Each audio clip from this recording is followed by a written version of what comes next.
Bienvenue. Ces 2 dernières semaines, la planète a sérieusement tangué. On a vraiment assisté à une série de secousses politiques, de bras de fer judiciaires. Et de colère populaire aussi, qui ont éclaté un peu partout.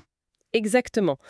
On a l'impression que de vieilles certitudes sont en train de voler en éclats. On va essayer de décortiquer tout ça ensemble. Cette analyse vous est présentée par ProWave AI et elle s'appuie sur les informations générées par Stylo News, l'application d'actualité qui utilise l'intelligence artificielle. Notre mission aujourd'hui est comprendre les lignes de fracture qui parcourent le globe, des tribunaux où se joue le sort d'anciens présidents, aux rues où des citoyens exigent un changement radical. Et ce qui est frappant d'emblée, c'est ce thème de la reddition des comptes. On voit des figures qui semblaient, disons, intouchables, se retrouver face à la justice. C'est un phénomène mondial qui pose des questions fondamentales sur le pouvoir. Est-ce que quelqu'un est vraiment au-dessus des lois? Et cette question se pose de manière spectaculaire au Brésil en ce moment. Je pense à l'arrestation de l'ancien président Jair Bolsonaro, le 22 novembre à Brasilia. On ne parle pas d'une petite affaire. Il est déjà sous le coup d'une peine de 27 ans de prison. Pour avoir, selon la justice, orchestré une tentative de coup d'État après sa défaite de 2022. C'est ça. Mais alors, pourquoi l'arrêter maintenant? Bah, c'est là que l'histoire devient digne d'un thriller politique. L'ordre d'arrestation vient du juge de la Cour suprême, Alexandre de Moraes, et il est convaincu, lui, que Bolsonaro préparait son évasion. Son évasion. Oui, le détail qui a tout déclenché, c'est le soupçon de falsification de son bracelet électronique. Le juge a même pointé du doigt une veillée de prière organisée par le fils de Bolsonaro. Une veillée de prière dingue. Oui, il y voyait une possible couverture pour une tentative de fuite. Ça en dit long sur le climat de méfiance totale entre le clan Bolsonaro et l'appareil judiciaire. On imagine le choc politique. Comment les différentes parties réagissent à une accusation aussi grave, celle de vouloir fuir la justice. C'est une polarisation totale, comme on pouvait s'y attendre. D'un côté, les avocats de Bolsonaro crient au scandale, nient toute falsification et parlent d'une arrestation prématurée, purement politique. Ses alliés, eux, dénoncent une manœuvre qui entache les institutions. Et le gouvernement en place? De l'autre côté, le gouvernement de Lula da Silva adopte une posture très sobre. Pour eux, ce n'est que l'application normale de l'état de droit. Personne n'est au-dessus des lois, point final. Et à l'international, Bolsonaro a cultivé des alliances fortes, on pense notamment à Donald Trump. Est-ce que ça réagit? Oui, et c'est significatif. Donald Trump a exprimé sa surprise et son regret. Ça renforce un peu cette idée d'une solidarité entre ces figures populistes face à ce qu'il voit comme un harcèlement judiciaire. Quoi qu'il en soit, l'impact sur la politique brésilienne est immense. Même s'il est déjà inéligible pour 2026? Exactement. Mais cette arrestation galvanise sa base et radicalise encore plus le débat. La Cour suprême va devoir se prononcer et cette décision sera scrutée à la loupe.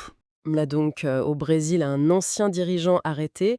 Mais si on regarde au Bangladesh, on a franchi un cap bien plus grave, avec une condamnation à mort pour une ancienne première ministre, Sheikh Hasina.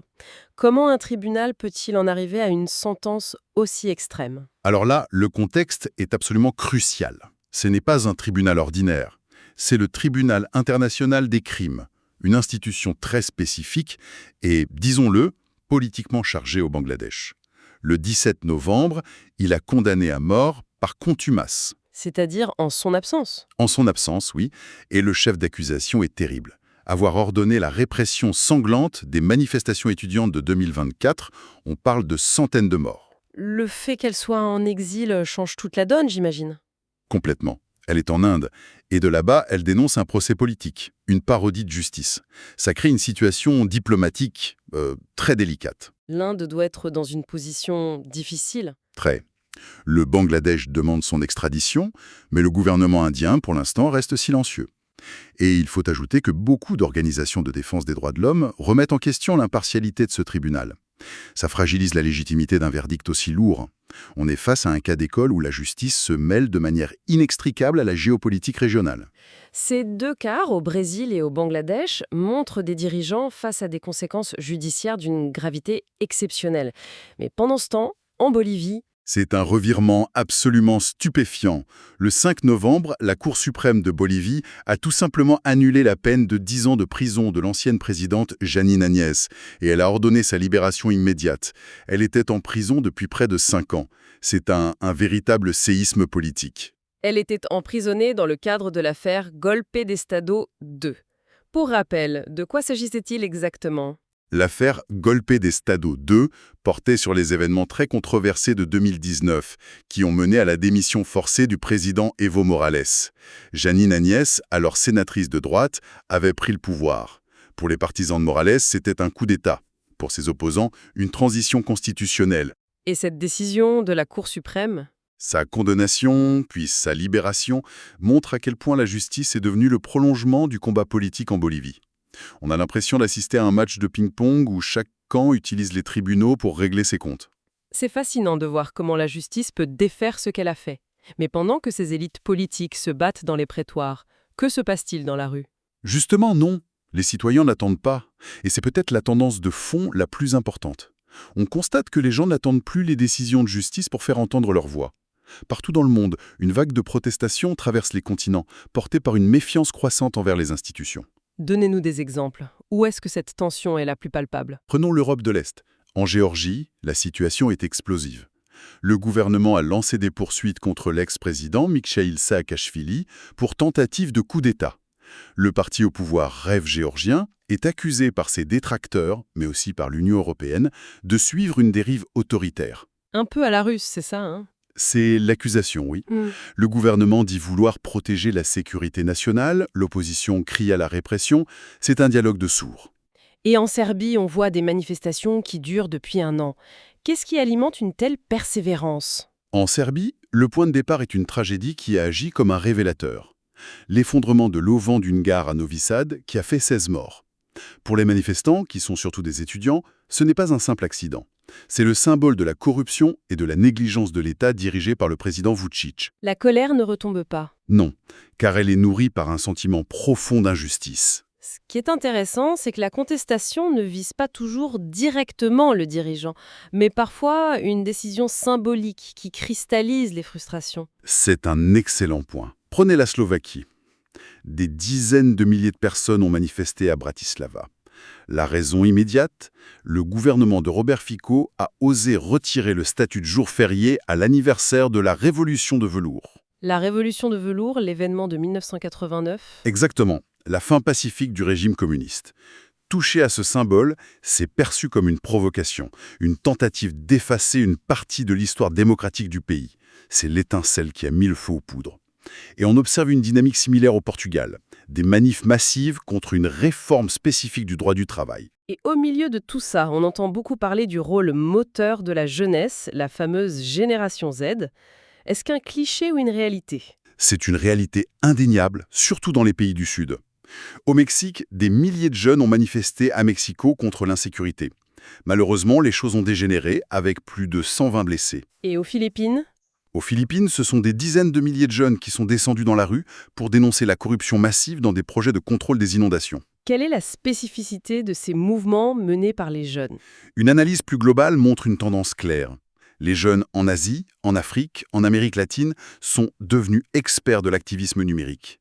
Ils maîtrisent les réseaux sociaux pour organiser des mouvements d'une ampleur inédite. Capables de faire vaciller des régimes? Oui, mais, et c'est un mais crucial, ils peinent ensuite à transformer cette énergie contestataire en une gouvernance stable. Passer de la protestation à la proposition, de la rue aux institutions, ça reste un défi immense. Donc on a la pression qui vient d'en bas, des citoyens dans la rue, mais les tensions ne s'arrêtent pas là. Elles existent aussi à l'intérieur même des structures du pouvoir. Effectivement, l'agitation dans la rue peut créer des opportunités ou des prétextes pour des prises de pouvoir plus brutales. L'Afrique reste un continent particulièrement touché. En Guinée-Bissau, par exemple, des officiers supérieurs de l'armée viennent d'être arrêtés pour une tentative de coup d'État présumé. Et ce n'est pas la première fois. Non, c'est la 3e tentative contre le président Umaro Sissoko Embalo. Et ça arrive juste avant l'élection présidentielle. La direction de l'armée a beau condamner, ça révèle des fractures profondes. On pense souvent que les coups d'État sont un phénomène lointain, mais les sources que nous avons analysées évoquent un risque même en Europe, en Ukraine. Est-ce que c'est crédible? C'est une information à prendre avec beaucoup de prudence, mais qui est révélatrice du climat. Des médias comme The Spectator rapportent des rumeurs persistantes sur un risque de coup d'État militaire en Ukraine. Ce risque serait nourri par une double frustration. Celle de factions nationalistes qui trouvent l'effort de guerre pas assez radical. Et la corruption. Et un mécontentement populaire croissant face au scandale de corruption. Oui. Tout ça dans un contexte où la pression internationale pour un plan de paix se fait de plus en plus forte. C'est un signe de l'extrême tension qui pèse sur Kiev. Et ces tensions se traduisent aussi par des repositionnements stratégiques. La Russie, par exemple, a dû revoir ses plans en Afrique. Oui, c'est un revers notable pour Moscou. La Russie a officiellement suspendu son projet d'installer une base navale à Port-Soudan sur la mer Rouge. À cause de la guerre civile? La raison est simple. La guerre civile qui déchire le Soudan rend le projet impossible pour le moment. C'est un coup d'arrêt pour ses ambitions stratégiques dans cette région cruciale. Et pour finir ce tour du monde des tensions, un conflit diplomatique a éclaté en Amérique latine entre deux poids lourds de la région. En effet, le Pérou a rompu ses relations diplomatiques avec le Mexique. La raison, l'asile politique accordé par le Mexique à l'ancienne première ministre péruvienne, Betsy Chavez. Impliqué dans la tentative de coup d'État de 2022. C'est ça. Pour le Pérou, le Mexique protège une fugitive. Pour le Mexique, il s'agit d'une tradition d'asile. Cet incident met en lumière la fracture idéologique qui traverse l'Amérique latine. Alors, quand on met tout ça bout à bout, quelle est la grande image qui se dessine? On a l'impression d'une remise en question généralisée de l'autorité. C'est exactement ça. Si on doit trouver un fil rouge, c'est la fragilisation de l'impunité. Pendant des décennies, être un chef d'État offrait une sorte de protection quasi absolue. Ce qu'on voit, du Brésil au Bangladesh, c'est que l'appareil judiciaire est de plus en plus utilisé. Après le mandat. Parfois pour la justice, parfois pour des règlements de comptes. Voilà. Parfois pour une véritable reddition des comptes et parfois, il faut le dire, pour des règlements de comptes politiques. Et le contrepoint de cette justice des puissants, c'est la justice de la rue. Précisément. Les citoyens n'attendent plus. Les manifestations en Serbie, aux Philippines, ce ne sont pas que des réactions à un scandale ponctuel.